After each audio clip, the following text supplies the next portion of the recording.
Hey everybody, welcome to Secure the Seat Live. I'm your host, Minda Harts, and I'm so happy that you're here. I hope you had a great weekend. Drop in the chat. You did anything fun or exciting, or you just rested, because that is revolutionary rest, right? Over the weekend. Drop it in the chat. I would love to know how your weekend was.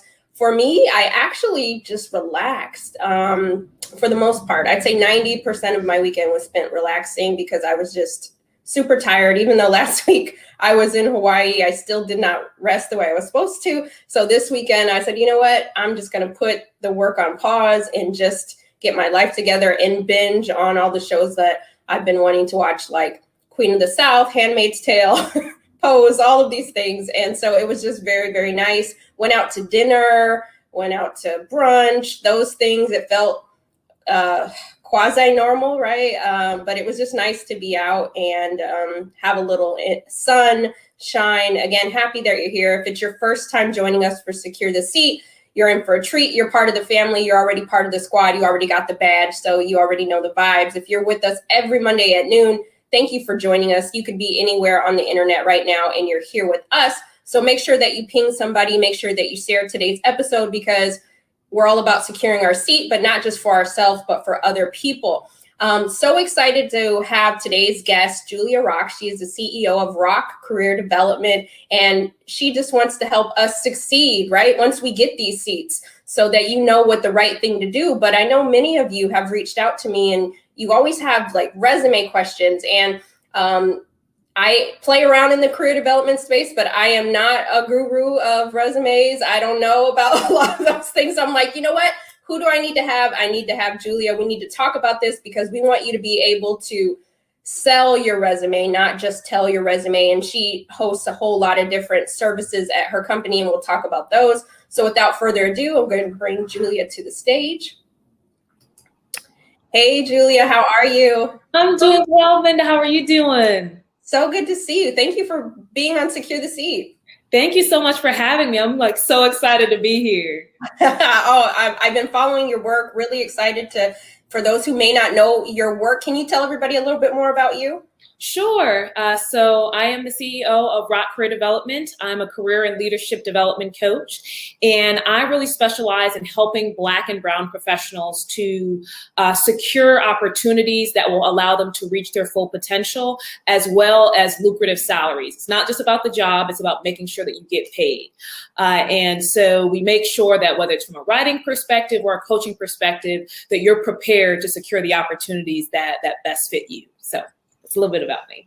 I love it. I love it. And we're going to drop all of Julia's information in the chat so that you can hire her, you can find out more about her, and she can help you, because as you know, success is not a solo sport. We can't get our seats by ourselves. We may need to invest in our career development. Not you may, it's going to require you to invest in yourself. And so me and Julia are going to have a great conversation today. And we also, what you may not know about both of us, is that we are both big sneaker heads. And so we might talk a little bit about some sneakers throughout the time. So if you have some fresh kicks that you can't wait to wear this summer, make sure you drop those in the chat. We would love to see those as well. But Julia, let's jump into it.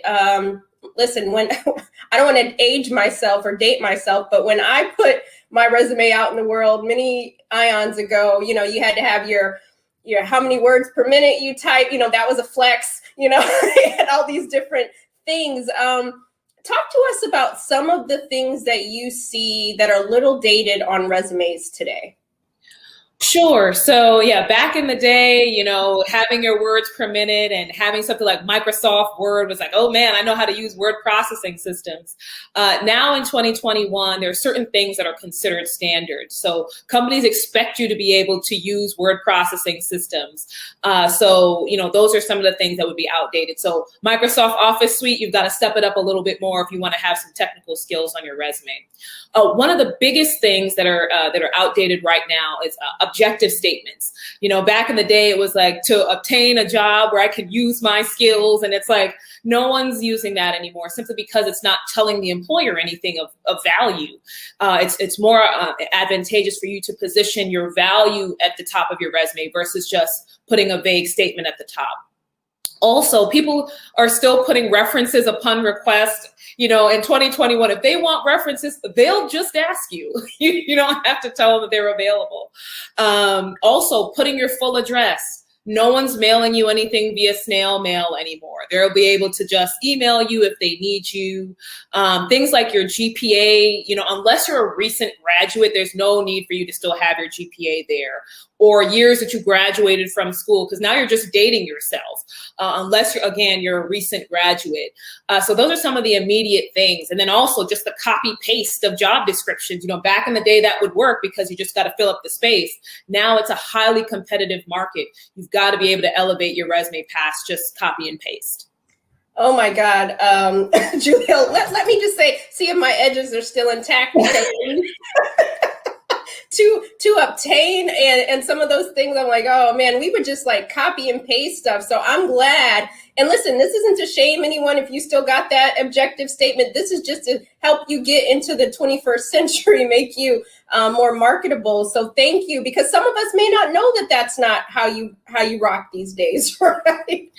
Yeah, I mean, and that's the thing. It's not because people, they want to have those things. They just think that, hey, that was how I got a job back in whatever year, and it may still be the norm. And if you haven't been keeping up on trends, you wouldn't know. And so that's why there are folks like me who are here to kind of spread the gospel, if you will, to help people elevate their resumes past what it used to be. Absolutely. And if you are still holding on to some of those word per minute on your current resume, we're going to drop Julia's information. Let us know. So you can race to get an updated version, because as you said, Julia, the market is so competitive, right? And so it's so important that we have that. So let's flip a little bit. What are some of the must-haves that people need to be thinking about on their resumes today? So first and foremost, let me talk about COVID. COVID was a tragedy globally. We're still going through it. But for a lot of professionals, this was a time where they have been able to elevate their skills. So they were able to learn more remote skills, digital skills, because they've had to work virtually. So this is a time to add those things onto your resume to help you set yourself apart. Also, for people who were able to take on increasing responsibility because of COVID. I know it sucked because you were doing 3 things when you should only be doing 1, but that also shows expanding responsibility. So for folks who are thinking about how to do things after COVID, putting on those technical skills that you've learned, putting on any certifications, because certifications are a big thing now because a lot of people have work experience, but if you've got the certifications, that can help to give you an edge, and then also showing increasing responsibility. Also, when you think about what you should have on your resume, we talked about not having an objective statement, transitioning that to a summary of some kind, summary of qualifications, something that sets the tone about this is the value I can bring in organization. So it's not just about here's what I want. It's this is me as a professional and what I can bring to your organization. The other 2 things that I can think through as well, a skills section. So if you have specific areas of expertise, so let's say you're in project management and you want to have something that says project management, budget management, a few things that will help to showcase these are the hard skills that I can bring, not just communication and presentation skills. And then another thing that you can think through is also having a selected achievement section. So especially for folks who are in metrics-driven fields, or they've been able to accomplish things that are, pretty stand out, having that selected achievement section will show, hey, before you get into the rest of my resume, here's some of the stuff that I've done that's awesome. And that, again, will intrigue the reader. The whole idea is you want to intrigue the reader to read your experience. And so those are some of the things that you should definitely add on. Yes, you took us to the resume church. We appreciate that. Pass the collection plate, Yes. We see people in the chat; they're going wild. We know that there's tons of questions coming in. So if you do have questions for Julia, make sure you drop them in the chat, and we'll try to get to as many as we can. But thank you for dropping those, because again, depending on if you've been out of the workforce for a little bit, or maybe you've had one role for the last 15 years, you haven't had to update your resume, right? So you don't know what's trending, as you said. So, thank you. And again, we'll drop Julia's information in there, because get to the website ASAP. And even if you feel like you're like, oh, I got this covered, you may not be able to tell your career story in the way that somebody else can. And that's the other thing I want to get to now. What does it mean, Julia, to sell your resume and not just tell like we used to, copy and paste, right? Yeah, just because when you think about something that's being sold, you buy things because they have value. So if your resume is selling you, it's positioning your value. It's showing what you offer, not just telling what you've done. You know, if you think about if you're going to buy a phone, you know, let's say the new iPhone. The reason you'd buy an iPhone is because it may not be the best phone, but it's the way it's been sold. It's like, hey, this phone does this. It can have all my pictures and all these things, and I can connect with my family. So there are all these selling points where you're just like, man, I really want this. So it's a very similar idea when it comes to your resume, that you're positioning all the things of value that you bring to the table, the results that you've delivered, so that a recruiter is looking at it, or a hiring manager is looking at it to say, you know what? You know, this person has everything that we need. We know what job we have. And by reading this, she's already delivered these results, or he's already delivered these results. You know, this is somebody we'd want to talk to see if they're a fit for our organization. So that's really the difference, is thinking about positioning your value, effectively communicating your value, so that the person is drawn to wanting to purchase, i.e., you know, interview you and hire you. So that's the idea, because when you're trying to tell, it's almost like you're trying too hard by trying to just lay out all your job descriptions. I mean, you've seen them. There's like 12 or 18 different bullet points of things. And it's like, none of that's really selling on what is it that you can do for me. It tells what you can do, but not what you can do for me. And so that's the difference with selling, is that you're showing the value that you can bring for someone or an organization. Yes, all of it, all of it. We have a couple questions coming in. I'm going to get to a couple of these, Julia. So people are like, yes, I need to do better, need to get the services. So one of the questions that we have here in the chat is, what should be the standard page number, right? And that's a good question, because I know when I used to be sending out my resumes, it was like 2 pages. I don't even know if that's still the thing anymore. So talk to us a little bit about page count and if that matters anymore. Yeah, so I tell folks not necessarily to focus on page count, but focus on page count. And I know that sounds kind of like, well, which is it? Because back in the day, it was like, well, 1 page, and people would shrink their stuff to, 8-point font and 0 margin, and it's just crammed into one space. What I really tell candidates is, first and foremost, use enough space that will allow you to effectively communicate your value.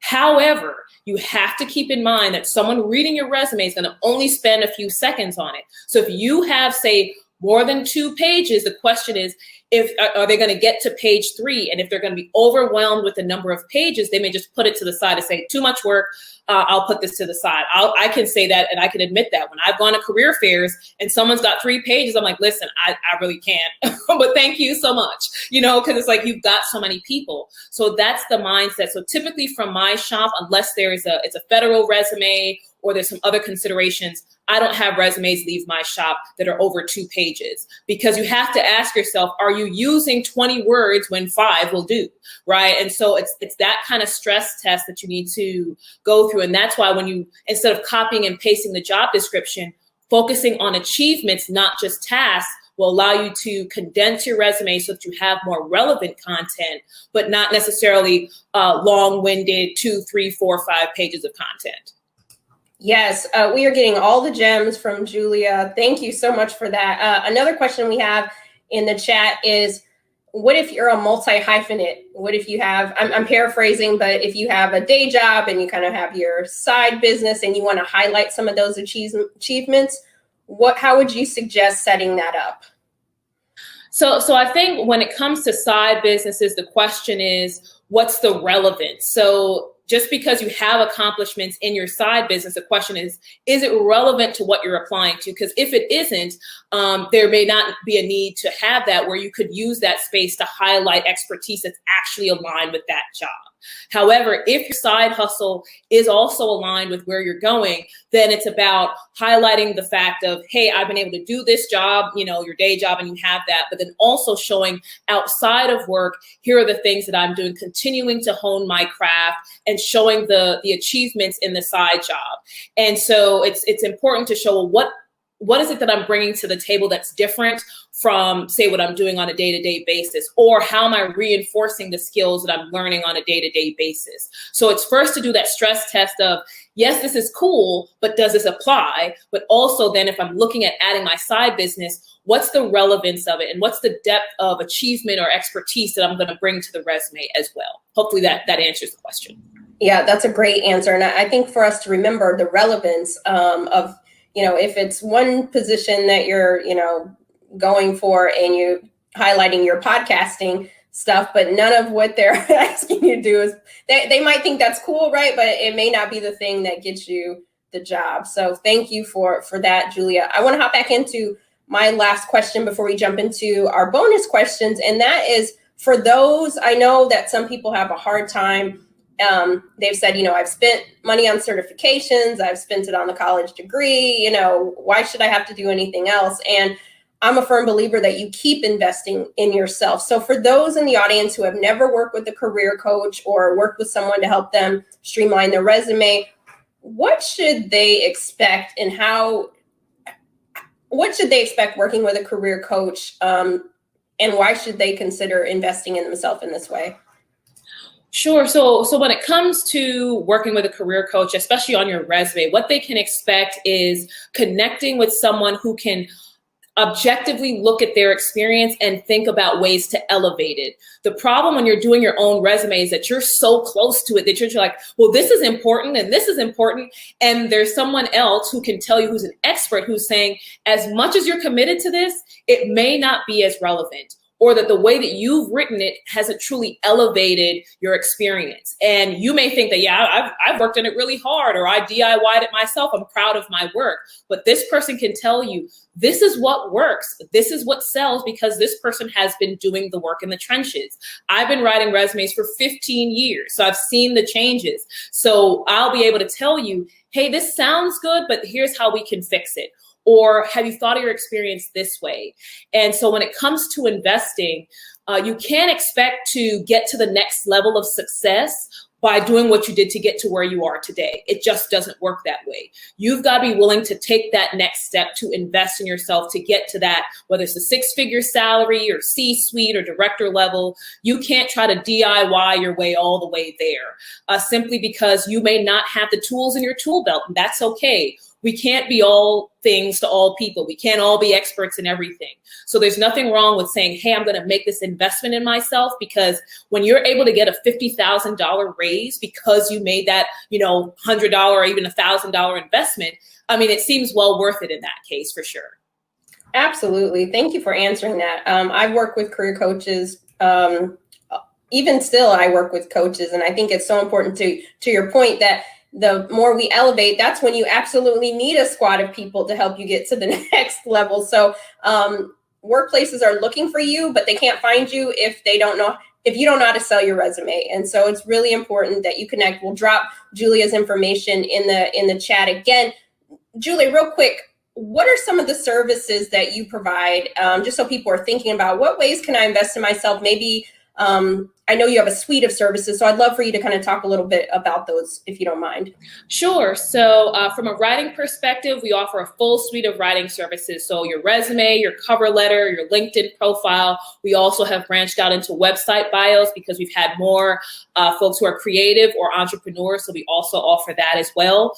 Or we also provide coaching services. So for folks who are trying to figure out their career strategy, we also provide that as well. So not just job search, but thinking ahead to what happens after I get the job. And then we've also expanded to helping ex-athletes who are transitioning. That's a truly underserved market for folks who, after sports, they're wondering where to go.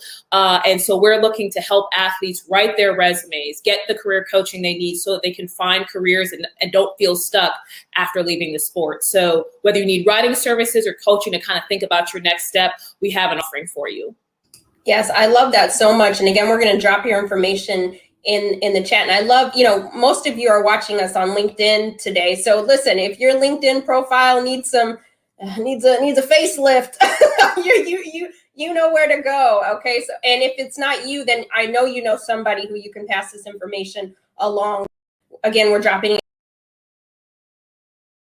again, we're dropping it there in the chat. And also, I love that you're helping former athletes too, because I think that's so important. A former job that I used to have, they used to hire former athletes in, that was like a part of the pipeline, because they had so many, skills. That were transferable into business. So I'm glad that you have that. And sometimes, like you said, we just need somebody to help us see our story a little bit differently and tell it with so much more vigor. And I'm excited for all of you to connect with Julia. Now, we're in our bonus round. I know the show goes so fast. Thank you to everybody who's been commenting. We appreciate you for being here today. But I am a lover of grits and rap lyrics, Julia, and sneakers, of course. But first things first, are you a grits eater? So no, I can't get behind grits. I can do cream of wheat, but grits I just can't get behind. I don't know, just the sandpaper vibes. I can't. Just gotta let them go.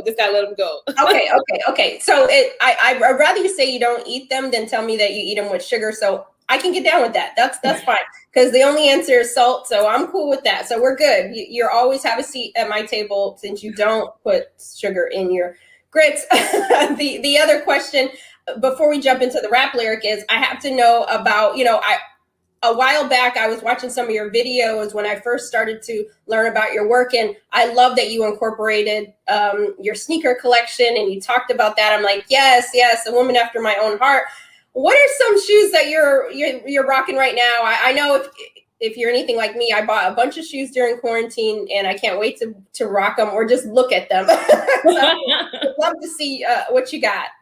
So I actually have two pairs that I want to show. So the first pair, let me just quickly pull it out for you.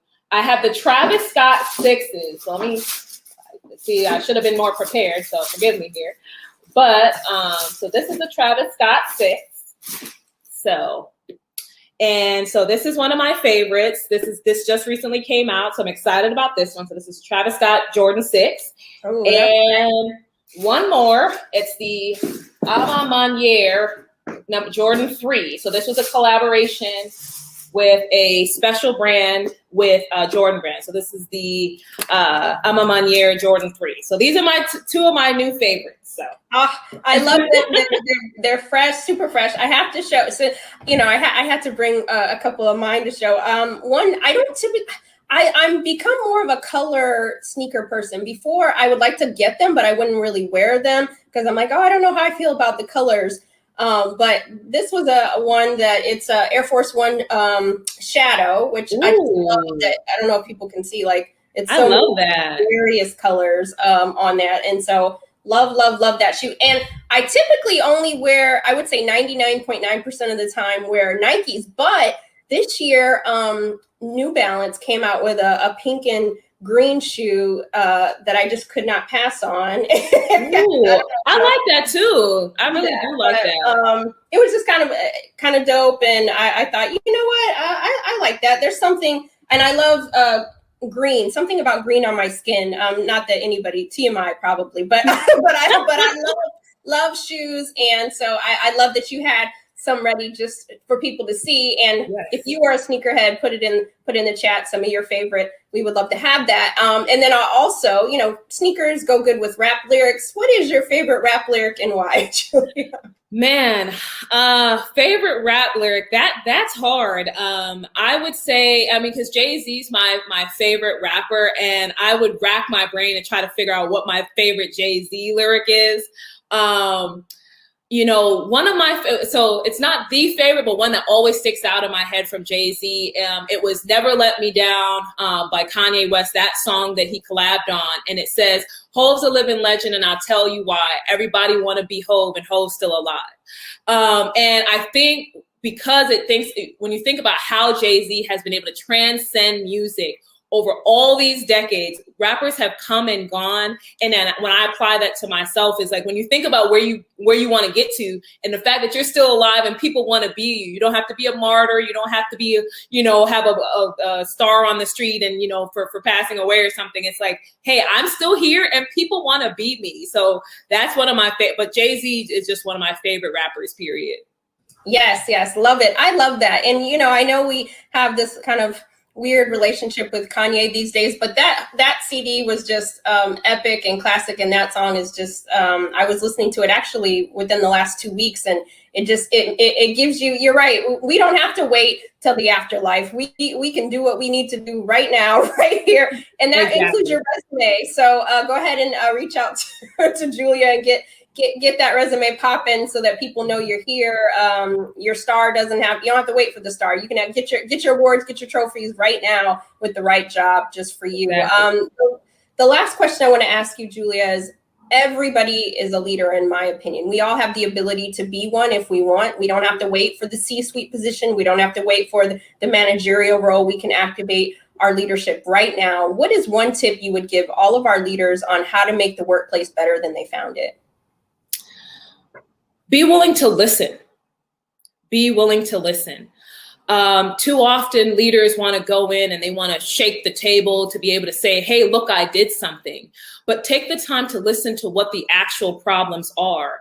And it means listening beyond just your direct reports. Because if you're a leader and you just have a small group of people that you're listening to, there could be problems elsewhere in the organization that you're not learning about. Take time to walk the halls. Take time to listen to what employees are feeling and the experiences that they're having so that you can understand the changes that actually need to happen and you're not just trying to check a box. Too often leaders want to act before listening. So that's the biggest thing. Be willing to listen and not just listen, but actually take what you hear and actually turn that into change that you can enact. Don't just say, yes, I hear you, we'll make note of that and we'll see. But think about, okay, if I'm hearing these themes, that means something is broken or that something needs to change, and be willing to be the face of that change and have the courage to enact that change.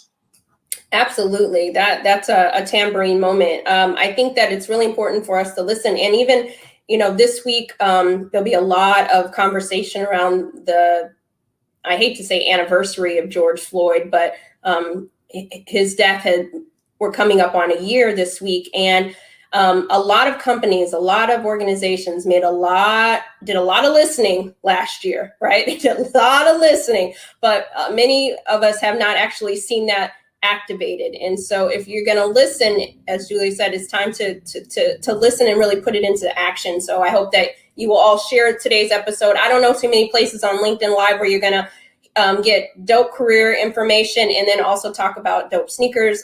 You tell me who that other show is. But so I love the chat. You all have been super active. Really appreciate it. Julia, is there any final thoughts you'd like to leave our audience with as they go into the rest of the week and they're thinking about their careers? I would say don't feel like you have to stay where you are. If you're at work today on this Monday and like, I'm not happy where I'm at, remember, you are not a tree. You can move. Think about concrete action steps that you're willing to take, but don't feel like this is it for you. You're not resigned to a career fate. This can be the first day of the rest of your life. So just take that with you in the rest of the week. Like, I don't have to stay this way. I can make a change to find the career that I'm happy with. Mic drop that part. You are not a tree. And if you need some help figuring out how to tell the story, how to sell your resume, not just tell, then you already know what to do next. We're dropping Julia's information in the chat. Again, even if you feel like you don't need the help, which we all do, check out the services. Do yourself that favor today. Go to the website, check out the services. Again, if it's not you, I know you know somebody who could benefit from it, because you may be at a job right now and they're saying, you know what, by July 15th, you all better have your butt back in the seat. And you're like, you know what, I really want a job where I have more flexibility. How do you sell yourself to a new place? And so you may need someone on your team to help on your squad. And so again, Julia, thank you so much for your time, for your expertise. You're always welcome here on Secure the Seat. Again, we're dropping the information so you can go ahead and level up whatever that might be with your resume, your LinkedIn, your bio. Okay, you say you want to do some other things, make sure the bio is tight. So we just want to make sure that you have all the tools in your career toolkit. That's why we have Secure the Seat. We will see you next Monday at noon. Keep securing your seat.